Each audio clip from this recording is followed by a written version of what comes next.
Hello, it is time for our bedtime story, and since we are almost ready for Christmas, we're going to read The Night Before Christmas. 'Twas the night before Christmas, when all through the house not a creature was stirring, not even a mouse.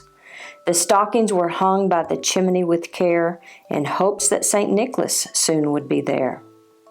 The children were nestled all snug in their beds, while visions of sugar plums danced in their heads. And Mama in her kerchief, and I in my cap, had just settled our brains for a long winter's nap. When out on the lawn there arose such a clatter, I sprung from the bed to see what was the matter. Away to the window I flew like a flash, tore open the shutters and threw up the sash.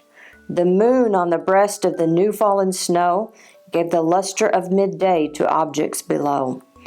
When what to my wondering eyes should appear but a miniature sleigh and 8 tiny reindeer. With a little old driver so lively and quick, I knew in a moment it must be St. Nick. More rapid than eagles his courses they came, and he whistled and shouted and called them by name. Now Dasher, now Dancer, now Prancer and Vixen, on Comet, on Cupid, on Dunder and Blixen. To the top of the porch, to the top of the wall. Now dash away all. As dry leaves before the wild hurricane fly, when they meet with an obstacle mount to the sky. So up to the housetop the courses they flew, with the sleigh full of toys, and St. Nicholas too. And then in a twinkling I heard on the roof the prancing and pawing of each little hoof. As I drew in my head and was turning around, down the chimney St. Nicholas came with a bound. He was dressed all in fur from his head to his foot, and his clothes were all tarnished with ashes and soot. A bundle of toys was flung on his back, and he looked like a peddler just opening his pack.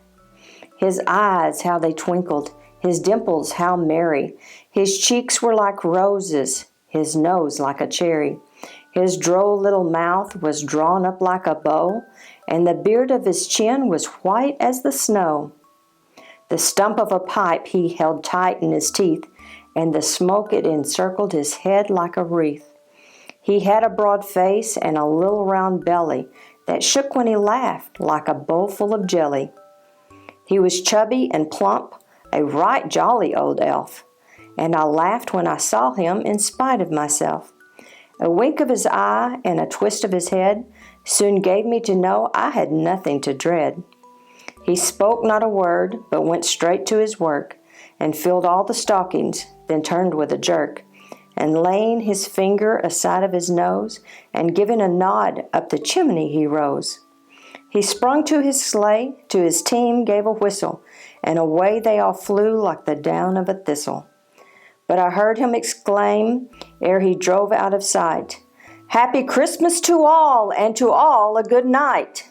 Thank you for joining me for the bedtime story, and I hope you have sweet dreams.